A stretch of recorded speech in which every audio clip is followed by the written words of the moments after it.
to D&D Beyond. I am Amy Dallen, and I am so excited because today we are going to learn all about the art, the science, the alchemy of world building in my extremely punny title for story and DM screen.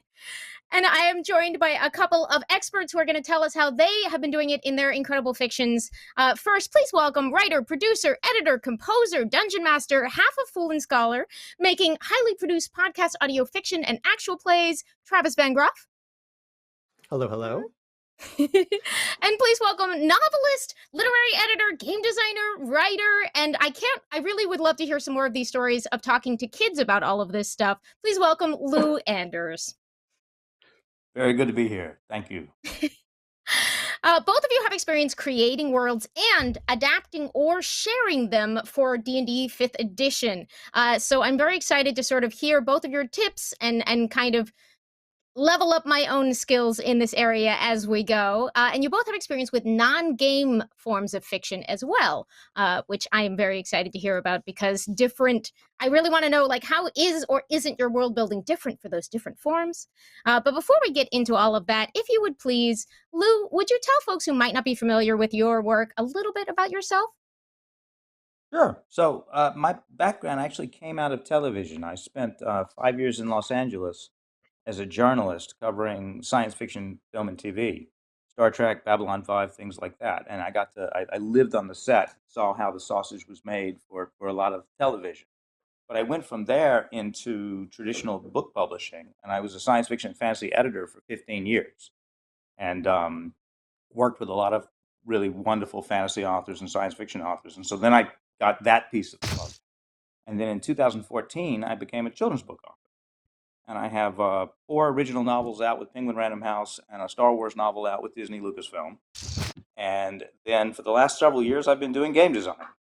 And the current is my original fantasy trilogy is called Thrones and Bones, and it's a Norse-inspired fantasy setting.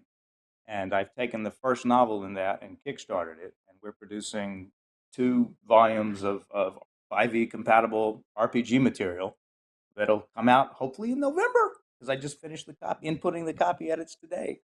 And Congratulations! Congratulations. so I've got kind of a mishmash of different backgrounds, all spinning around science fiction and fantasy.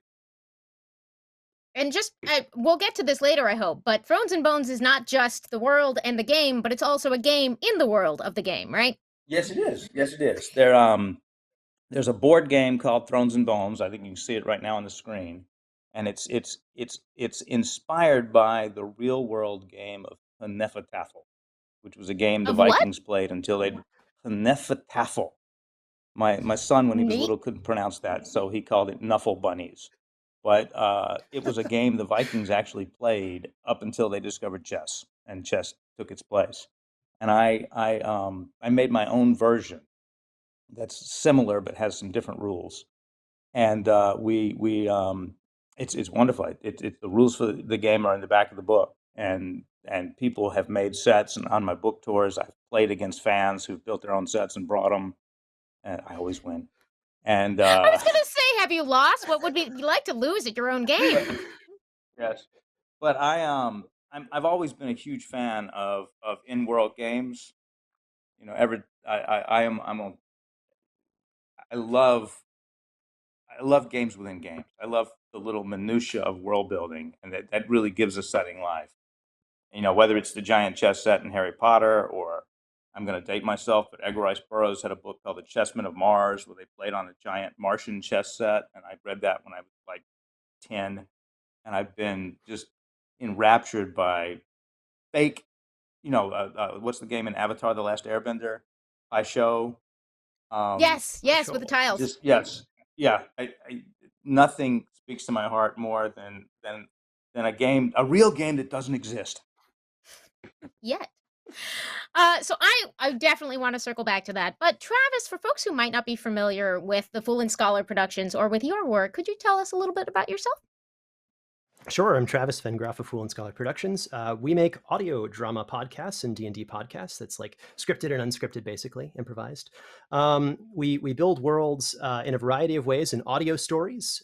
We also make D&D content, like we're releasing a new True Necromancer class this next week.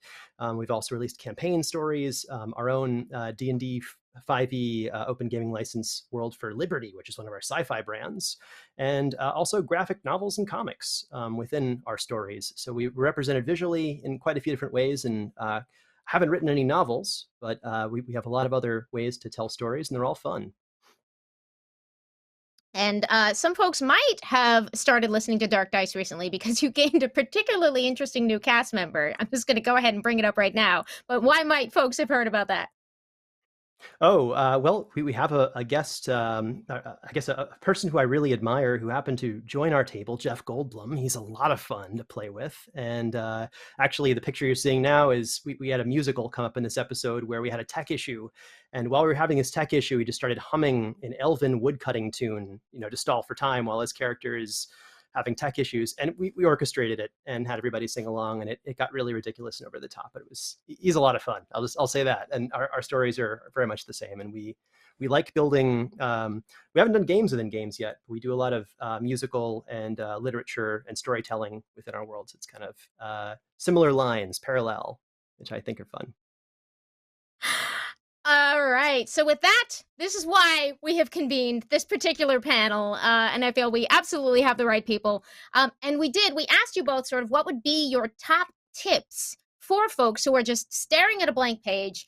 I want to run a game. I want it to come from my imagination. I have spent all this time loving other worlds of fiction, but I don't know how to start on my own. Let's say it's me or any other DM or aspiring DM. I have done some of my own. I'm not at the novelist and produced audio fiction level yet, but always looking to learn. So you sent us back some fantastic answers, and I think we're going to start right here. Travis, your first tip was, and I love this, establish a goal, a tone or feel or an ideal for the story. What does that mean? Well, basically, if you have a goal, you can always work toward that goal. If you have a vision, you can say, okay, I'm going to make a world where your hamsters who are going to be battling goblins, because it's just going to be everything small scale. Okay, let's do that. But and then you have your feel, you have a goal to work toward. If it's going to be horror, okay, is it horror? Is the goal to make people feel things? Okay, our goal is to make people feel things in our adventures. Well, how can I make people feel things within the frames of what I want to do? And you can almost measure it. So it's measurable creativity, as it were. And it's something you can check a box and say, we've reached our goal, or we're moving towards our goal. Or maybe it's not towards our goal. And every table is a bit different. No two are exactly the same. And we can basically have something to aspire to that our players may also want feedback in establishing that goal, which is fun. And you just gave a really interesting example, because your hamster example, I think, just showed off why might be such a great tip. Because you immediately went from maybe the goal is to tell a hamster story to the supporting detail. Okay, so everything is really big. So I guess I can already see how that is helping you make decisions about like the conditions of the world to support that goal. Is that sort of the idea?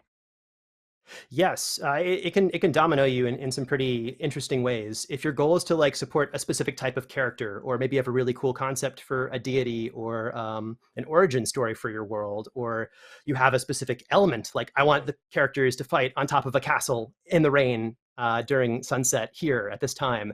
How can I make a world that's going to support this awesome tower that floats? Okay, well, we need some magic, or we need some sort of anti-gravity, or we need some sort of, and you can sort of reverse engineer how to get to where you want to get to by having a goal, and that it allows and informs your other decisions. Like, okay, well, if we're going to have magic, then what are the rules of magic? Okay, we have something that can make something fly. Are we just going to use the straight up 5e rules? Maybe. Awesome.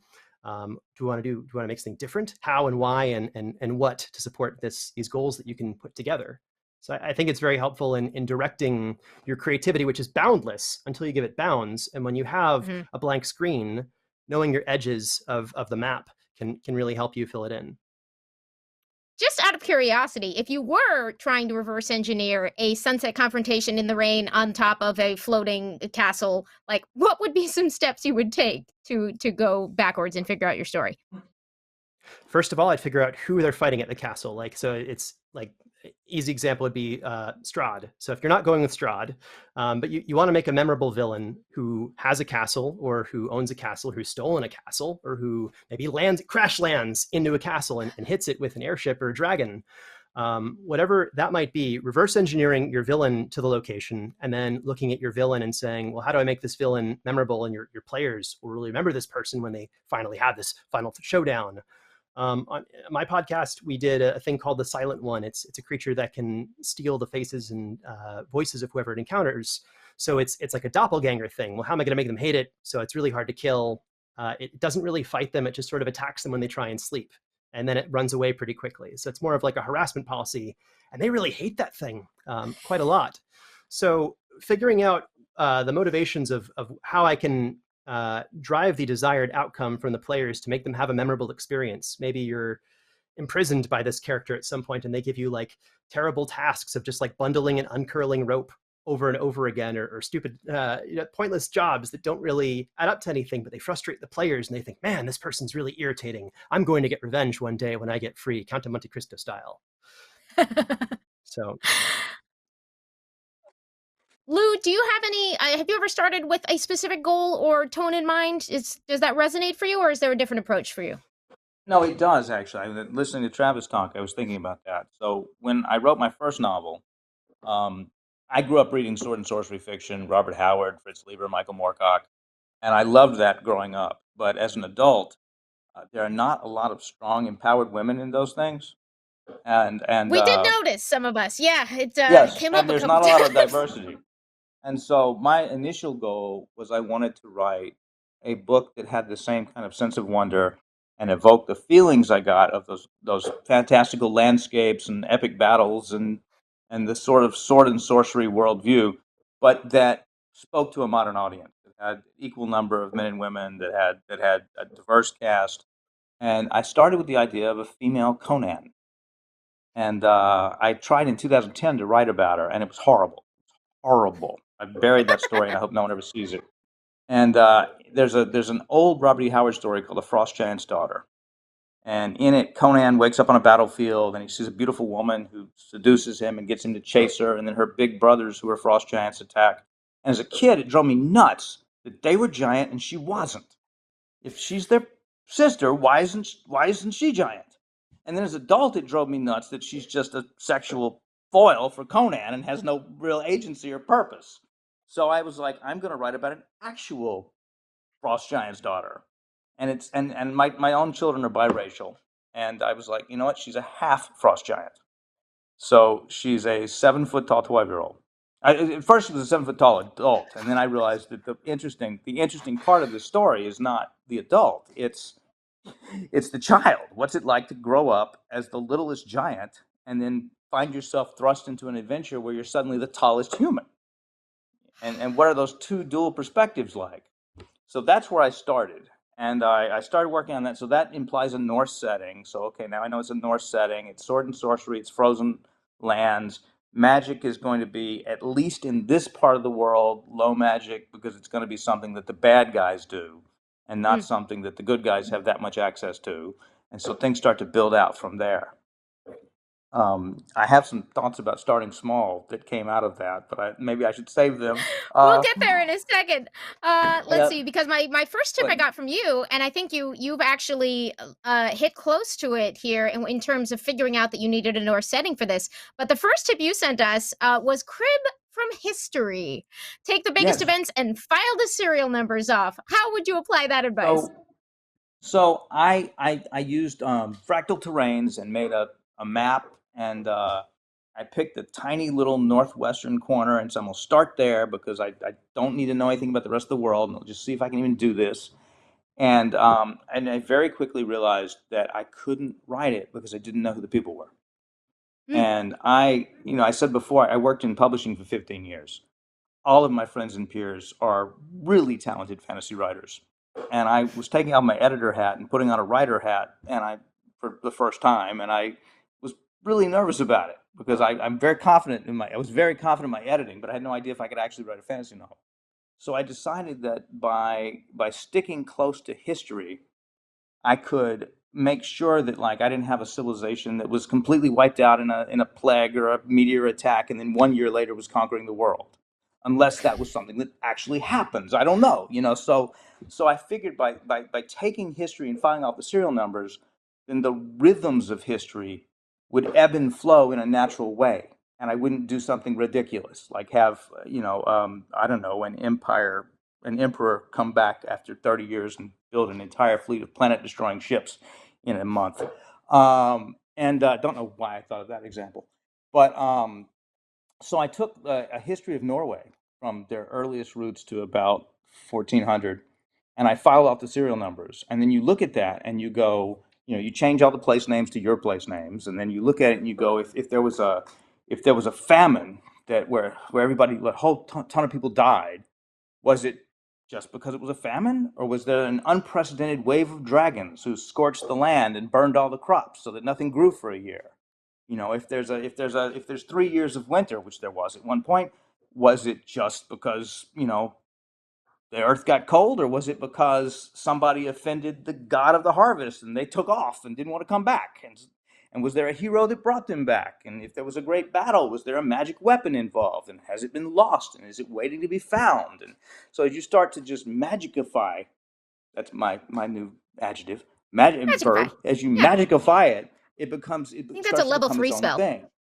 Yes, and then when their neighbors may not be their actual neighbors. Then you take another culture from somewhere else and you plunk it down next door, and now Mm. they're having to bounce off each other in ways that didn't happen in our world. So, for instance, in my world, the loosely Spanish equivalent is right next door to the Central American equivalent, and they're not crossing an ocean to raid. They're crossing a mountain range, and they have stolen airship technology from the my world equivalent of Chinese treasure fleets, of flying Chinese treasure fleets. And so now, for the first time in their history, they're able to cross this impassable mountain range and raid for slaves, gold, and chocolate.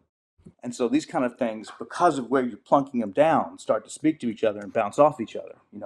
Have these cultures interacted? How did that change it from the way it would have happened on our world?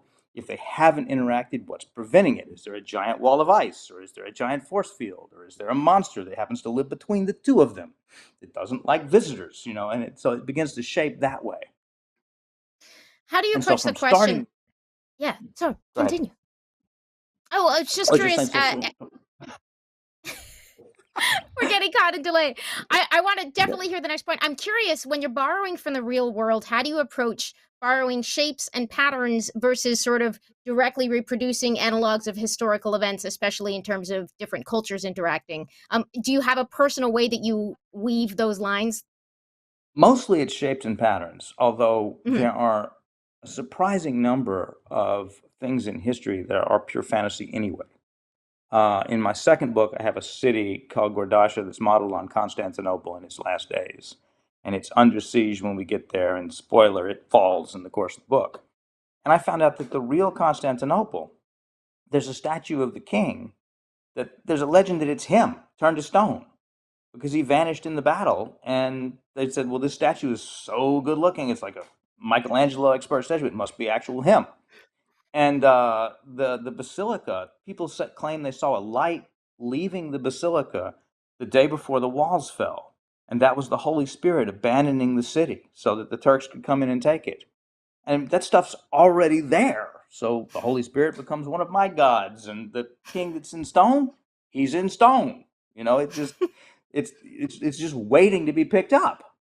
And that's since you're sort of drawing on the folkloric elements of history Yep, and sort yep. of certainly the perspectives of like that city went on having a history, but from one And perspective, it ended here, right? And the thing about this too is that it's not necessary for all of this to be in the work, but it's like you're building. It's the iceberg where 10% pokes out of the water. Only the difference is I'm building the whole iceberg and I'm just kind of shoving it down, and I don't know which 10% is going to poke up. But the 10% that pokes up, when it does, comes up with an authenticity that it wouldn't have if I just made it up on the spur at the time. Now, if I that do makes want to hear sense. more about that because both of you said start small as one of your tips. But Lou, you said start small, don't do what I did. So I'm going to start. Travis, what is your version of the advice start small in terms of world building? Similarly, trying to come up with a scope, like putting edges on what you want to be thinking about, because it's easy to be like, okay, well, let's develop the whole world. Well, if you focus on a specific place, right? My answer was I love uh, isolation horror, and our podcast is very much it takes place in a single forest and next to like a small village of 100 people. So it's like, okay, I can develop this village of 100 people, and over time, I will expand the lore of the world basically as they travel and as they explore and as they get further into the world, we'll add on to it and expand deeper on additional concepts. Like we don't have to get into more than one deity because they have one small church. We don't have to get into um, large geopolitical history stuff because this is sort of like they don't even have a school here. It's these are a bunch of trappers. They're not going to get into the deep undertones of history. So I guess starting with something that's very manageable for me, again, a small village of Elminter's Hope was very genius / easy for me compared to the other sci-fi world we created, which is like you have to have a bunch of things because you're creating a new society and everything takes place in the walls of like a 2-mile area. That's where all of humanity lives now. And you have to sort of establish a lot of things at once. Again, I don't recommend doing larger scale things if you can avoid it. Maybe just focus on like, well, what about near the edge of the town? So if you can avoid starting in the main part of the civilization and having to do a bunch of info dumps, it gives you the ability as the DM to kind of sparingly get information to your players in a way that feels more organic. Maybe they can pick up hints. And if you're collaboratively storytelling and world building, when they interpret your ideas in a way you hadn't originally intended, it can be better than your original ideas. Or you'll read if you're releasing books and such, sometimes you'll get feedback from your community, and they'll say things that maybe will give you ideas, and you're like, oh, I didn't even think about including that character in this location, or I didn't think that when I'd said this phrase, it could have had this other meaning. That's far more sinister, or maybe connecting dots where there weren't dots before, which you can now ingeniously connect behind the scenes without anyone seeing behind the screen. So I think that's really what I mean by starting small is giving yourself room to grow and starting with fewer things than more. And Lou, if you had started this world in terms of for players before you were building novels in it, do you think you would have approached it differently, or do you think it would still need to be an iceberg? I hope I would approach it differently. I'm not sure. Icebergs are I think fun. that I think that yes, as an editor, I always gave people the advice to start small, and when I taught writing, I always said start small, and I found out that for myself, I can't start small. I have to have it there. There's a sword that my male hero carries. He's not big and strong, so I gave him a magic sword, but it's not a very powerful magic sword anymore. It used to be. It used to be an extremely powerful sword, but now, thousands of years on, it's kind of out of batteries. And it's probably like a +1 or +2 longsword, but that's really all it is with a couple bells and whistles. And I worked out the entire like 1,000-year history of the sword.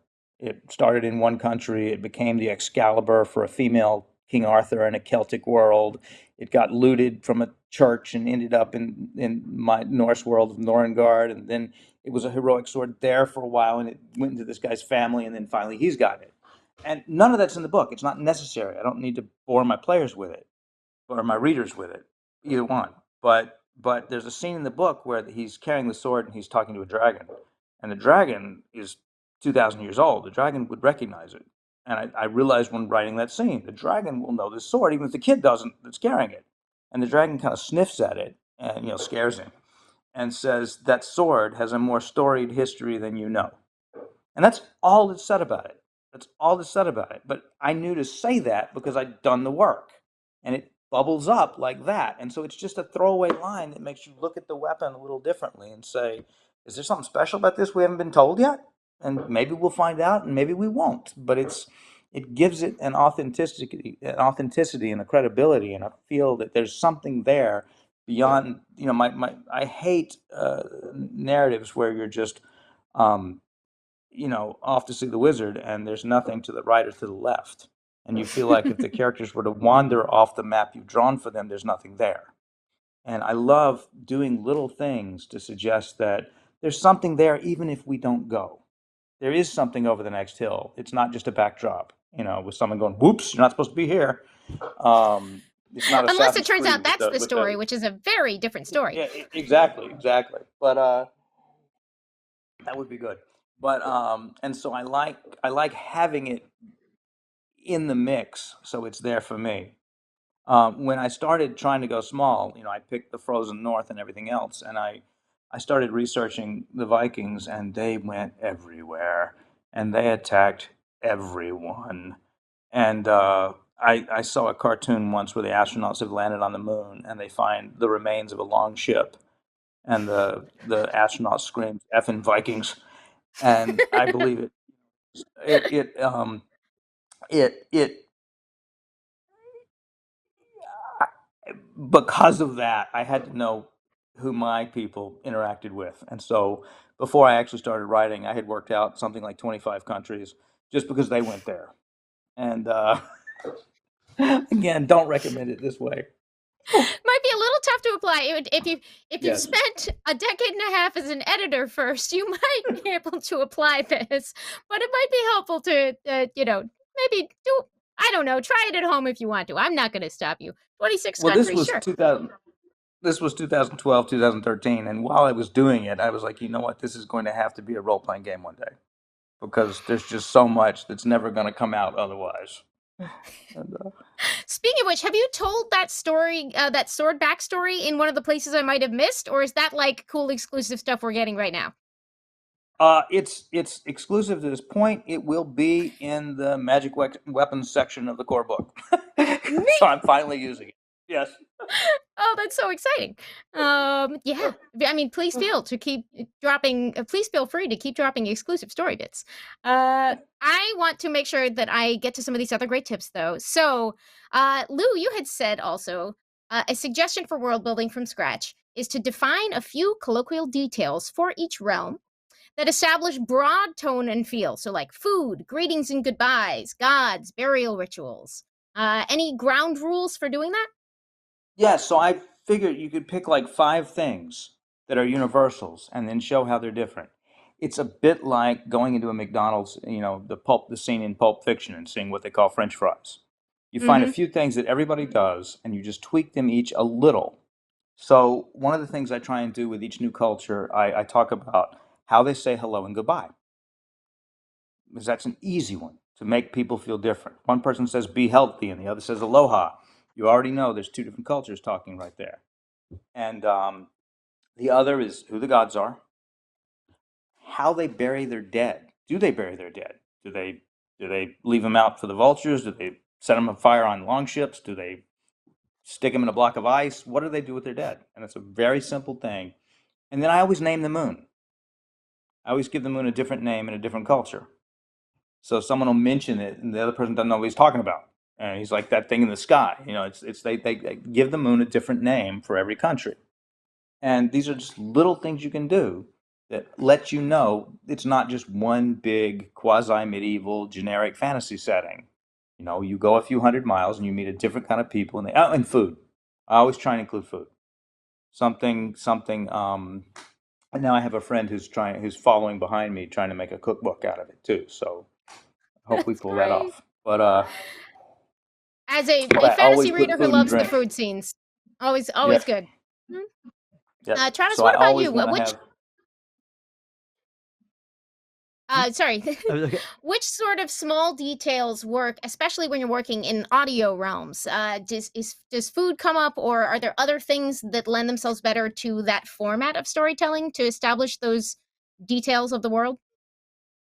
So a few things for in audio specifically, language, right? We're speaking. You don't have to make up a bunch of languages, but even if you're, let's say, if you hear Similonian, you're playing The Sims. Sims have different accents, and these accents can be indicators. You, the DM, are every person in this world, and giving broad spectrum ranges of even accents can heavily influence who you're talking to, because you know maybe where they're from, or maybe you can learn a little bit more about their culture. I think, again, the greetings and goodbyes are something we always try to incorporate as well, and try to erase idioms or make new idioms.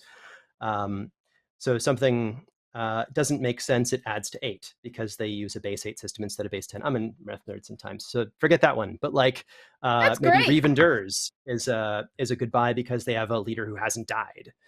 So everyone says, Revenders, their eternal protector hasn't died. So that's their hello and goodbye. So those are fun ways to do it. And they're audio cues. They're really easy, really quick. And I guess, again, low-hanging fruit for me was always accents, because it's like, okay, this person's from this region. And our cast also happened to be from different continents. So like, oh, the Icelandic guy, he's from the Dwarven region because in our world, dwarves speak Icelandic. So yes, okay. Or a couple other languages too. Yeah, of course, as they do. So, But that's great because you're something sort of Travis, marshaling those resources for it. Yeah, your actual cast there. oh yeah, absolutely. And Lou, what was that? if you incorporate your players is better. Yeah. something Travis just said sparked something when he mentioned idioms, which is, take a colloquial saying like "a stitch in time saves 9," and put it in Google Translate, push it into another language, and push it back, and now you've got an idiom that sounds authentic, but isn't something people recognize. I love that. That's a great tip. Yep. I would love to know. So, in terms of, I guess we started talking in this way in terms of the details that you'll hear being relevant. I feel like that might be what you're getting at with this next one, Travis, where you talked about focus on what your audience will experience. What does that mean for you in storytelling? I once heard a story, and it goes like this. Someone at Bethesda made the most wonderful chain of quests for the Mages Guild, and then they broke it down in this huge board meeting, or a creative meeting, and their boss said, okay, but what's it like from the player's perspective? And the person just froze and had no answers, because they gave this high concept stuff about like, oh, and this happens behind the scenes, and these people are meeting and having, they're passing notes. It's like, well, how does the player see any of this? And I think that's always stuck with me. So how are we, the players, or how are we, the storytellers, getting our audience, players, readers, listeners, etc., this information? Do they have a device that they can, see flashbacks? If they touch objects, do they come to life? Are we having like necromancy sort of stuff happen? But how are we getting these plot points to players? How is it being conveyed? Is it, someone talking in a bar about how tough things are two towns north? So it's always very important when you're world building to show, not tell, and show the effects of events, as opposed to just sort of talking about them in isolated instances. Like, oh, a long time ago, there was this thing. Like your example with the sword, you made this wonderful history with the sword. And instead of telling us everything about the sword, we understood that it had power. We understood that it maybe lost some of that power. It was being used actively. And we know now suddenly that this dragon recognized it. So it's been around for a while. And I think that's an incredibly powerful way of doing it, as opposed to, let me tell you a story around the campfire about the sword you're about to receive, young one, and going through it that way. So the more you can show, or I guess auditorily hear and experience, I should say, the more you can experience and not just narrate is always fantastic. And Right. I love, he mentioned, like in Flashback, I love the new Survivors mechanic in Ben Richten's Guide to Ravenloft. That's my favorite thing in it, I think. I love the idea of just playing Using the temp Flashback characters. out. Yeah. Using temp characters, let the survive. They call them survivors, but I think it'd be more fun to slaughter them all. It does seem to be that they were like, these are survivors. They'll probably die. And I was like, okay, oddly named, but I like it. I like where you're going here. Yeah. So instead of finding the manuscript that says drums in the dark, play out the orcs attacking. Let them wipe everyone out. It is one of those possibilities that make games special in that way. Travis, sorry, what were you saying? Yep. No, I love that. And you can always feel free to experiment. There's actually a module that came out. It's like, your character dies. Okay, well, now you can have a discussion among the gods about what's going to happen to their soul. Will they be resurrected or not? And the other players get to play the different gods, and you get to give them like a small handout. Like, okay, you're playing this god. You're playing this god. Here's their motivation. And they get to have like the trial of your character who's died. And one person gets to be like, the dead character. And it gives the characters now have a connection to the deities. The characters now have a connection to the world, the greater world, and they're fighting for the soul of their character who they're trying to resurrect. And I thought that was I love that. How do you get them to? How do you get someone to be the prosecutor in that? Aside from just assuming that one of your players is a jerk, who's going to be. But What's the that'd motivation be for us, the the guy? storytellers. Okay. Okay. So it's So not the storyteller can you be don't have the prosecutor. You can do it either way with a player or as the DM, I believe. I hadn't read the entire thing cover to cover, but I read most of it, and I believe you can be a player or just the DM can do it if no one wants to. I want to know if there's a mechanic that can make one of the players have a motivation not to resurrect the other player. That would be fertile ground. The god will give him a some boon if he interesting. doesn't. Yeah. Yeah.